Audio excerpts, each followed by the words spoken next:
परमपिता बाबा की जय।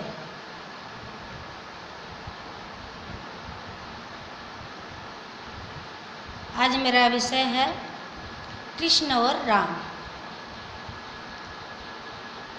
कृष्ण शब्द की 3 प्रकार की व्याख्याएं हैं: दार्शनिक फिलोसॉफिकल, जीव वैज्ञानिक बायोलॉजिकल तथा ऐतिहासिक हिस्टोरिकल। दार्शनिक दृष्टिकोण से कृष्ण का अर्थ है वह सत्ता जो अपनी ओर सबको आकर्षित कर रही है, सबको आकर्षित कर रही है, ज्ञात रूप में हो या अज्ञात रूप में हो, सभी उनकी ही ओर आकृष्ट होकर चल रहे हैं। अवश्य ही जीव का धर्म है परम पुरुष की ओर बढ़े चलना। वे सबों को अपनी ओर आकृष्ट कर रहे हैं। जीव उनके आकर्षण से आकृष्ट होकर उन्हीं की ओर वेग से दौड़ रहा है। द्वितीय दार्शनिक व्याख्या है प्रत्येक अनुमन में मैं हूँ, मैं रहता हूँ। इस प्रकार का एक बोध रहता है, इसलिए मैं बोध भी रहता है। कृष्ण नहीं रहते तब यह मैं बोध नहीं रहता। इसलिए कहते हैं कृषि भू। जीव वैज्ञानिक या बायोलॉजिकल कृष्ण क्या है? जीव वैज्ञानिक कृष्ण है एक ऐसी सत्ता जो सहस्त्रार चक्र के केंद्र बिंदु में अधिष्ठित होकर समस्त जैविक वृत्तियों का नियंत्रण करते हैं। अब ऐतिहासिक कृष्ण की बात आती है। सब कोई जानते हैं कि महाभारत के युग में कृष्ण नाम के एक विराट ऐतिहासिक पुरुष का आविर्भाव हुआ था,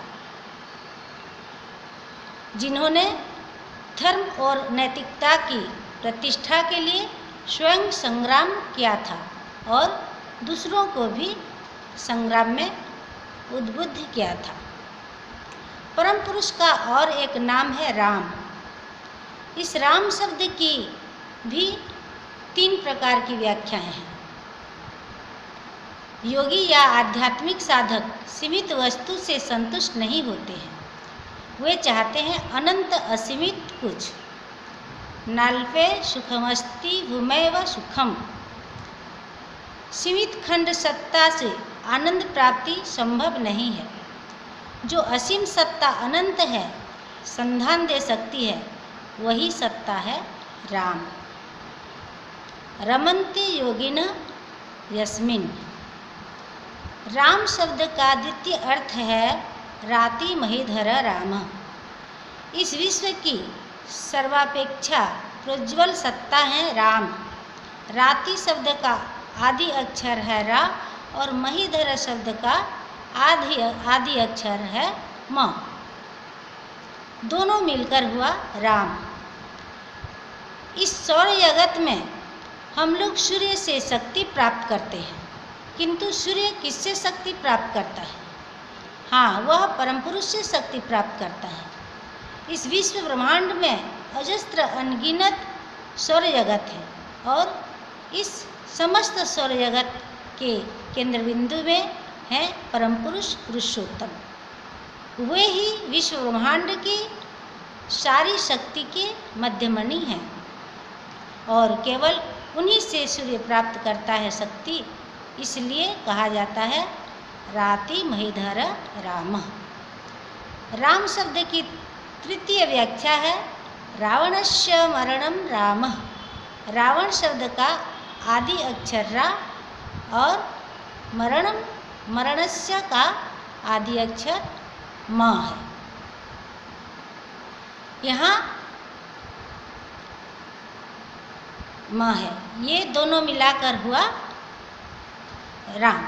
ये दोनों मिलकर राम हो गया।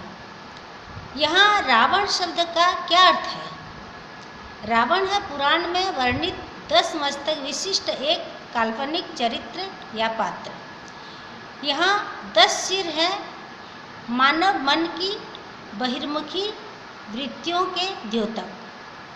जो वृत्तियाँ मनुष्य के मन को बाहर के जड़ जगत में 10 दिशाओं में दौड़ा देती है। अब मन को इस जड़ता के हाथ से किस तरह बचाया जाए, इसके उत्तर मैं कहूँगा केवल परम पुरुष की शरण लेने का माने ही है रावण की मृत्यु। इसलिए जिसके हाथ से रावण की मृत्यु सुनिश्चित है वही है रावण। पटना 27 अगस्त 1978 को इस प्रवचन को बाबा श्री आनंद मूर्ति जी ने बोले थे। नमस्कार।